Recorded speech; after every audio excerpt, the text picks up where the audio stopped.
Welcome to Massive Beers. My name is Matt. 3 times. This is the 3rd time we're trying to do this. Hopefully it works.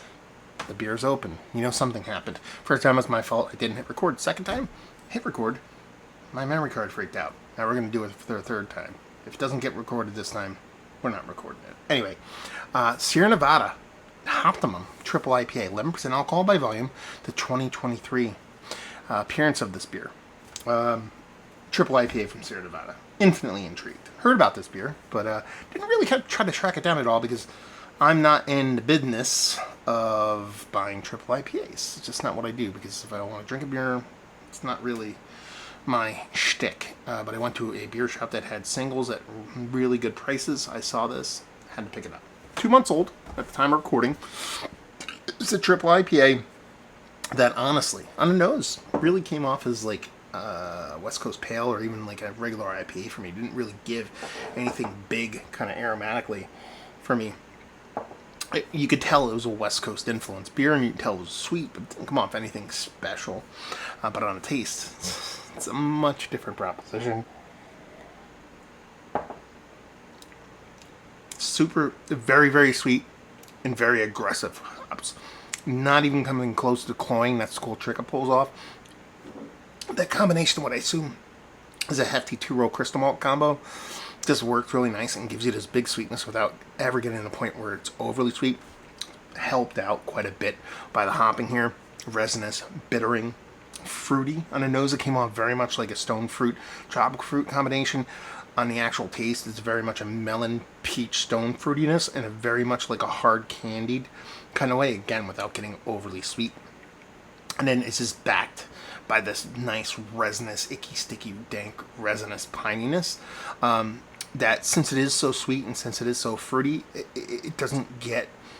It's almost like if you knock down both a bit of the sweetness and a bit of that fruitiness, it would be super danky. But since those bits and pieces are so big, it kind of balances everything out there. And just finishes with a classic, like super classic, ultra clean, West Coast double IPA kind of mouthfeel and finish. It is sturdy, and it is not hefty, but sturdy is the word I want to use from both instances, while at the same time being ultra drinkable. It doesn't come off as heavy by any stretch of imagination. No one's ever going to call this beer thin.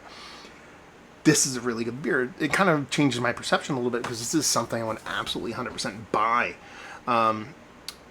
even being a triple IPA. Because I think this is more of like a singular nightcappy kind of beer for me. In the way it comes off, a la kind of some of these old school, kind of bigger IPAs that Devil Dancer from the brewery we do not mention. 120 to a lesser extent, this obviously, versus that being, upwards of 18 and whatnot. But the same kind of mentality, just this big, boisterous, hop, resinous, West Coastiness and a big, beefy kind of ABV. And it just works, man. It works. It's really well-made beer. It's classic Sierra Nevada to a T.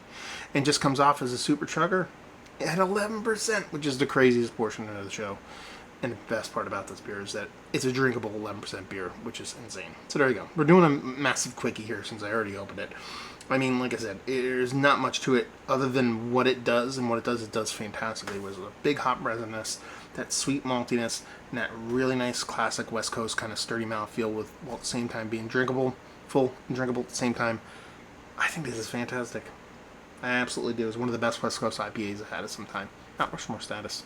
Especially the higher ABV stuff. Maybe it gets off Rushmore status if it's not high ABV. There are some really good ones, but it's worthy of being up there, let's put it that way. And if you like big old resinous dankies, West Coasties, you'll dig on this. So there you go. Click into books. Hopefully you guys enjoyed. Let's talk about Sierra Nevada. Have you been at the brewery? Either one of them? Have you had this beer down there? Hopefully you guys enjoyed. Hopefully see you next time. Cheers, y'all.